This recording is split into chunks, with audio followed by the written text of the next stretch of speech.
ഇപ്പൊ നിങ്ങളിപ്പോ കൗൺസിലിംഗ് ചെയ്യാറുണ്ടെന്നൊക്കെ പറഞ്ഞല്ലോ. അപ്പൊ അതിൽ ഭയങ്കര കോംപ്ലിക്കേറ്റഡ് ആയിട്ട് ആരെങ്കിലും വരാറുണ്ടോ കൗൺസിലിംഗ്? എല്ലാവരും അവരുടേതായ രീതിയിൽ വളരെ കോംപ്ലിക്കേറ്റഡ് ആയിട്ടാണ് വരാറ്.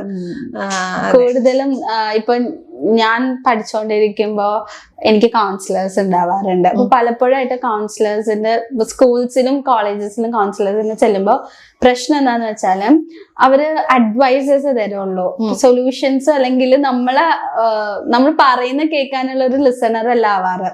അയ്യോ നിന്റെ വീട്ടിൽ എന്തൊക്കെ പ്രശ്നമുണ്ട്, അപ്പൊ മിക്കപ്പോഴും എന്നെ സപ്പോർട്ട് ചെയ്യാൻ ഞാൻ എക്സ്പെക്ട് ചെയ്യെങ്കിലും സപ്പോർട്ടിങ് വരുന്നത് പാരന്റ്സോ അല്ലെങ്കിൽ ആ ഒരു സൈഡിലാണ്.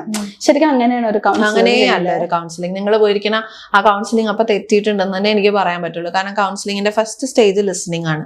നിങ്ങൾ പറയുന്നത് മുഴുവനായി കേൾക്കുന്നുണ്ടോ എന്ന് കൃത്യമായി ശ്രദ്ധിക്കണം.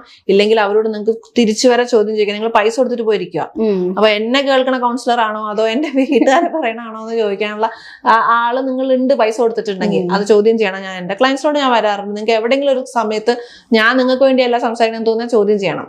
അതിനാണ് പൈസ പേ ചെയ്തിരിക്കുന്നത്. അതുകൊണ്ട് ഫസ്റ്റ് ഫേസ് മാത്രമാണ് ലിസണിംഗ് കഴിഞ്ഞിട്ട് പറഞ്ഞു വിടുന്നവരെയും ശ്രദ്ധിക്കണം. ലിസണിങ്ങിന് ശേഷം വരുന്ന സ്റ്റെപ്പാണ് ഡിസ്കഷൻ എന്ന് പറയുമ്പോൾ ഞാൻ സൈക്കോളജി തിയറി ബേസ് ചെയ്തിട്ടുള്ള ഡിസ്കഷൻസ് ആണ് നടത്തേണ്ടത്. അല്ലാതെ എന്റെ വീട്ടിൽ ഞാൻ എന്ത് കഴിച്ചു, നിങ്ങൾ എന്താ കഴിച്ചത്, ഇതൊന്നും ചോദിക്കാൻ അനുവദിക്കരുത്. ആ ടൈം വേസ്റ്റ് ചെയ്യരുത്. 1 മണിക്കൂറിന് നിങ്ങൾ പേ ചെയ്തിട്ടുണ്ടെങ്കിൽ ആ 1 മണിക്കൂറിൽ ഓരോ സെക്കൻഡിനും അവർ കൃത്യമായാണ് സംസാരിക്കുന്നതെന്ന് ഉറപ്പുവരുത്തുക. അവരോട് തിരിച്ചു ചോദ്യങ്ങൾ ചോദിക്കുക. നിങ്ങളിപ്പോ ഈ ചോദിക്കുന്ന ചോദ്യം ഏത് തിയറി ബേസിസ് ആണ് ഇത് ചോദിക്കാം, ഒരു കുഴപ്പമില്ല. കാരണം സൈക്കോളജി പഠിച്ചിട്ടാണ് വന്നിരിക്കണമെന്ന് പറഞ്ഞാൽ സൈക്കോളജി പഠിച്ചതിനെ കാണിക്കട്ടെ ഏത് ബേസിസ് ആണ് ആ ചോദ്യം. ആ ചോദ്യം എവിടെ നിന്നാ വരുന്നത്, എന്തിനാ ചോദ്യം ചോദിച്ചു എന്നുള്ളതാ. പിന്നെ കൂടുതൽ ഇങ്ങനെ ചോദിച്ചോണ്ടിരുന്ന നിങ്ങളുടെയും സമയം പോകും. പക്ഷെ സംശയം തോന്നിയാൽ ചോദിക്കാം. സെക്കൻഡ് ഫേസ് ആണ് ഡിസ്കഷനിലൂടെ നമ്മൾ ഓട്ടോമാറ്റിക്കലി എത്തുന്നതാണ് സൊല്യൂഷൻ കൂടി ഇല്ലാതെ നിങ്ങളിപ്പോ ഒരു പ്രോബ്ലം കൊണ്ടിട്ടല്ലേ അവിടെ പോകുന്നത്. ആ പ്രോബ്ലത്തിന് സൊല്യൂഷൻ ആയി എന്ന് തോന്നൽ വന്നിട്ടില്ലെങ്കിൽ അവിടെയും ചോദ്യം ചോദിക്കുക. എനിക്ക് സൊല്യൂഷൻ വന്നിട്ടില്ല, എനിക്ക് ഇപ്പോഴും സങ്കടം വരുന്നുണ്ട്, എനിക്ക് ഇപ്പോഴും ദേഷ്യം വരുന്നുണ്ട്, കൗൺസിലിംഗ് കഴിഞ്ഞു, എന്താ പിന്നെ അങ്ങനെ ദേഷ്യം? അത് മാറ്റാനല്ലേ പോയെ? അസുഖം മാറണ്ടേ, അല്ലെങ്കിൽ ആ ഒരു കണ്ടീഷൻ മാറണ്ടേ? അസുഖം എന്ന് ഞാൻ വിളിക്കുന്നില്ല, ഇറ്റ്സ് എ കണ്ടീഷൻ. നമ്മുടെ ഒരു ഫേസ് എന്ന് വേണേ വിളിക്കാം, കണ്ടീഷനും അല്ല. ആ ഫേസ് എന്ന് മാറ്റി കിട്ടണ്ടേ? ഇപ്പൊ ബ്രേക്കപ്പ് ട്രോമയിൽ പോയിരിക്കുന്നു, തിരിച്ചിറങ്ങുമ്പോഴും ഞാൻ ബ്രേക്കപ്പ് ട്രോമയിലാണ്. അവരെന്തോ പറഞ്ഞു ശരിയാ, പക്ഷെ എനിക്ക് മാറിയിട്ടൊന്നുമില്ല.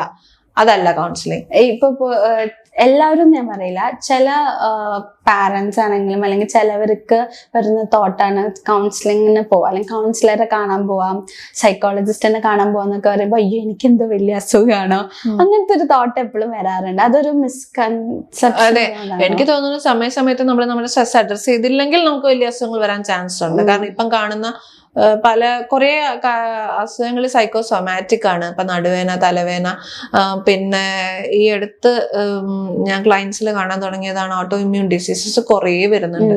അത് ബേസിസ് സ്ട്രെസ് ആണ്. ഒരു വലിയ അളവിൽ അത് സ്ട്രെസ് തന്നെയാണ്. പിന്നെ ഈ പറഞ്ഞ പോലെ ഫിസിക്കലായിട്ടുള്ള കുറെ നടുവേന, തലവേന, കാലുവേന ഇങ്ങനെയുള്ള കുറെ കാര്യങ്ങൾ വരാറുണ്ട്. അതിന് അപ്പൊ നമ്മൾ സമയത്ത് ആ ഒരു ചെറിയ സാധനം എടുക്കാണ്ട് പോയതുകൊണ്ടല്ലോ 1-2 മണിക്കൂറിൽ സോൾവ് ചെയ്യാവുന്നത് അവസാനം വലിയ ഓപ്പറേഷൻ വരെ എത്തി നിർത്തേണ്ട യാതൊരു കാര്യമില്ലായിരുന്നു. അതൊന്ന്. രണ്ടാമത്, ഇത് സൈക്കോ അല്ലെങ്കിൽ ഒരു മെന്റൽ ഹെൽത്തിൽ തന്നെ മോശം വരും. അതായത് ചിലപ്പോൾ ആദ്യം തുടങ്ങുന്നത് ഒരു ചെറിയ ബ്രേക്കപ്പ് ട്രോമയിൽ നിന്നായിരിക്കാം. അത് പ്രോപ്പർ സമയത്ത് അഡ്രസ് ചെയ്തില്ല, പിന്നീട് ആൾക്ക് റിലേഷൻഷിപ്പ് ഉണ്ടാവുന്നില്ല, അല്ലെങ്കിൽ ഉണ്ടാവുന്നത് എല്ലാം ബ്രേക്കപ്പ് ആവുന്നു. അങ്ങനെ പോയി അയാളൊരു സൈക്യാട്രിക് ആയിട്ടുള്ള കണ്ടീഷനിലേക്ക് എത്തിയാലോ? അതെ, കൂടുതൽ കോംപ്ലിക്കേഷൻ. അപ്പൊ ആ തലവേന എന്ന് പറയുന്ന സ്റ്റേറ്റിൽ തന്നെ നമ്മൾ അതിനെ അഡ്രസ് ചെയ്യാന്നുള്ളതാണ്. പിന്നെ അതിനെ ബ്രെയിൻ ട്യൂമർ ആക്കാൻ വെക്കണ്ട. ഇപ്പൊ പൊതുവെ ചില പാരന്റ്സ് ഇപ്പൊ ബ്രേക്കപ്പ് ട്രോമ അല്ലെങ്കിൽ വേറെ എന്തെങ്കിലും ഇഷ്യൂ വരുമ്പോ പെട്ടെന്ന് എന്താ കുട്ടികളോട് അഡ്രസ്സ് ചെയ്യാതെ തന്നെ പെട്ടെന്ന് അവരെ കൊണ്ടുപോയിട്ട് ഒരു ഇപ്പൊ കൗൺസിലർ എന്ന് പറയുമ്പോ ആ കുട്ടീനെ വെച്ച് നോക്കുമ്പോ ഒരു സ്ട്രേഞ്ചർ ആണ്. അപ്പൊ അവരോട് സംസാരിക്കാൻ ഓക്കെ ആണോ എന്ന് പോലും ചെക്ക് ചെയ്യാണ് ചില പാരന്റ്സ്. ഓക്കെ, ഒരു കംപ്ലീറ്റ് സ്ട്രേഞ്ചറിന്റെ അടുത്ത് നിങ്ങൾ അവരോട് സംസാരിക്കോ അല്ലെങ്കിൽ അവർ ട്രീറ്റ് ചെയ്യട്ടെ എന്ന് പറഞ്ഞാൽ ചെന്ന് കൊണ്ടാക്കാറുണ്ട്. ആ ഒരു കാര്യം ശരിയായി തോന്നുന്നുണ്ടോ? അവിടെ എനിക്ക് കമന്റ് ചെയ്യാനുള്ളത് ആ കൗൺസിലേഴ്സിന്റെ ഇത് തന്നെയാണ്. ആ പൈസ മേടിക്കരുത്, ആ സെഷൻ എടുക്കരുത്. കാരണം ആദ്യം തന്നെ നമ്മുടെ അടുത്തേക്ക് ഒരാൾ വരുമ്പോൾ ചോദിക്കേണ്ടത് വരാൻ ഉദ്ദേശിക്കുന്ന ആള് വില്ലിംഗ് ആണോ എന്നുള്ളതാണ്. അവരുടെ പേരൻസോ ഭാര്യയോ ഭർത്താവോ ആര് വില്ലിംഗ് ആയിട്ടും കാര്യമില്ല. അവര് വില്ലിംഗ് ആണോ, അവർക്ക് സംസാരിക്കാൻ ഓക്കെ ആണോ, അവർക്ക് അവരുടെ പ്രശ്നം സംസാരിച്ച് തീർക്കണം എന്ന് തോന്നുന്നുണ്ടോ? അങ്ങനെയാണെങ്കിൽ മാത്രമേ ആ പൈസ മേടിക്കാവൂ. വെറുതെ പൈസ കയ്യിൽ മേടിച്ചു വന്നിട്ട് നിങ്ങളുടെ കുട്ടി ഞാൻ പറയണ കേൾക്കണില്ല, ഇത് അറിയായിരുന്നില്ല ആ കുട്ടി വില്ലിംഗിലായിട്ടല്ല വരുന്നത്, അത് മേടിക്കരുത്. കാരണം പേരൻസ് ചിലപ്പോൾ കൊണ്ടുവരും. കാരണം അവർക്ക് ഇവർ നിങ്ങൾ എന്താ പഠിച്ചിരിക്കുന്നത്, കൗൺസിലറിന് എന്താ അറിയാവുന്നതെന്ന് ഇവർക്ക് അറിയില്ല. ഇവർക്ക് അവരുടെ കുട്ടി വിഷമിക്കുന്നതേ കാണാൻ പറ്റുന്നുള്ളൂ.